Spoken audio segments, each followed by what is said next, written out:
Hi class, my name is Shay Gilson and I will be talking about my own understanding of the professional dispositions in the teaching realm. I believe that the teacher's role in supporting learning is to advocate for their students, advocate for their growth in learning through you, celebrate the little victories, the big victories. The instructor of the classroom should absolutely let the students know that it's a safe environment for them to learn in, ask questions, grow, fail. It's all a part of the learning as long as the teachers are advocating for them. They only want to uplift their students.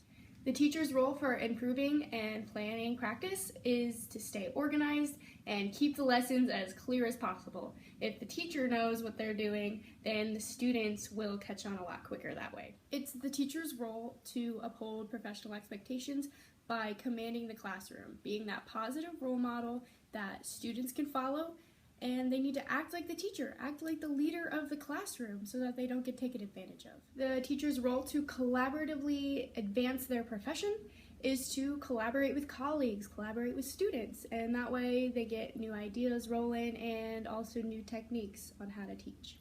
Some dispositions that I feel will make me an effective teacher is, as I mentioned before, advocacy. That is wanting your students to succeed so bad. And you do that by taking time to understand the issues that students are having, and that way you can tweak and adjust to build success. I also have a great deal of compassion for others. For my past teachers gave me a lot of it, and building those relationships with those students and finding interest in them helps them to really want to learn too. I also have a lot of practice with dedication in my past work experience. I was also raised to show up on time, actively participate, and show up and do good. A disposition I will definitely have to work on before I enter the classroom as a first-year teacher is reflection. I always forget to check in with myself and how I'm doing, and because I'm such a people pleaser and I really want to make sure everyone else is good before myself. And I also have a really hard time asking for help from colleagues because I don't want to seem like a bother or an inconvenience. And that's something I'm really going to have to get over, because that's what teaching is all about. It's collaborating. It's grabbing ideas from your students, your coworkers across the hall. If I'm not comfortable getting help to help my students, that's just hindering their success in the long run. Personal biases can have some pretty negative effects on the teaching and the learning for students, such as the teacher might avoid certain topics and only highlight others, like religion, politics, opinions, and they may also treat others differently based on how they feel. And they can also discipline their students based on maybe how they were treated in the past, which can not be okay. And the teacher's opinion on the validity of the content might have an effect on how they teach it, because they may think, oh, I don't think that they need to learn this, so I'm just not going to teach it. And that could totally take away from the student's learning experience. Putting bias into perspective, it's not necessarily wrong to have biases, but everyone has their own views and perspectives and experiences that make them feel how they do.